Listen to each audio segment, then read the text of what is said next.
everyone. This is Dan Dix reporting for Press for Truth TV. The battle for the internet rages on as the power-hungry elite are now set to go head-to-head with the online community. People all over the world are waking up to the corruption that is all around us in incredible numbers. They are no longer tuning into their televisions for information, but rather are going online to get informed. And the puppet string pullers on the global stage need to gain back the control of the distribution of information. However, their bold attempt at a takeover of the internet was recently halted when the PIPA and SOPA bills were shelved as a direct result of the online community raising awareness about those bills, which led to massive boycotts and blackouts. But while all this was going on, the even more troublesome ACTA treaty was quietly being pushed through by the powers that be. ACTA stands for the Anti-Counterfeiting Trade Agreement. Drafting this treaty has been an ongoing process over the last 4 years, and each and every meeting has been done behind closed doors. Late last year, a number of nations signed a new global copyright agreement known as the Anti-Counterfeiting Trade Agreement, or ACTA. Signatories include the United States, Canada, Japan, Australia, South Korea, and, as of this past week, 22 member states of the European Union.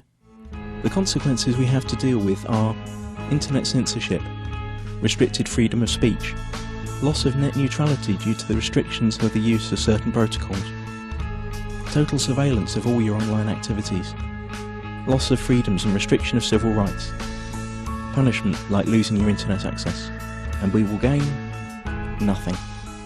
Under this new treaty, internet service providers would be forced to disclose your information to the authorities if you are accused of pirating copyrighted material.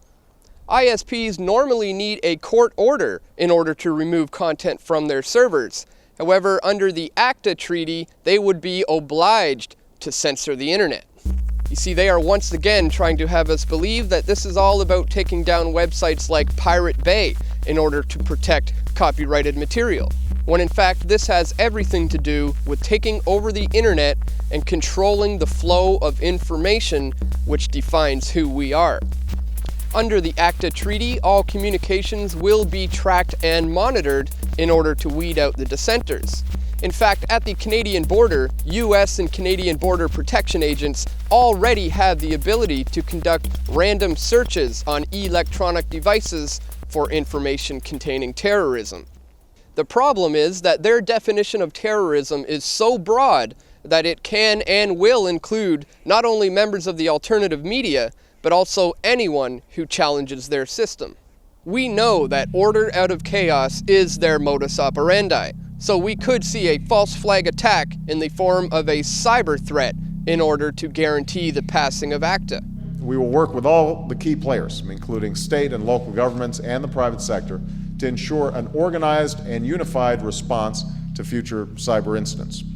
Given the enormous damage that can be caused by even a single cyber attack, ad hoc responses will not do, nor is it sufficient to simply strengthen our defenses after incidents or attacks occur. Just as we do for natural disasters, we have to have plans and resources in place beforehand, sharing information, issuing warnings, and ensuring a coordinated response. So as the battle for the internet continues to rage on, always remember that in this pyramidal structure of control, it is we, the people, who make up the base and therefore have all the power. So let's do everything we can to raise awareness about ACTA, just as we did with the PIPA and SOPA bills. Share this video. Inform your friends and your family members that we are currently at a crossroads in regards to the direction the internet may go. So it is entirely up to us to maintain our free and open internet.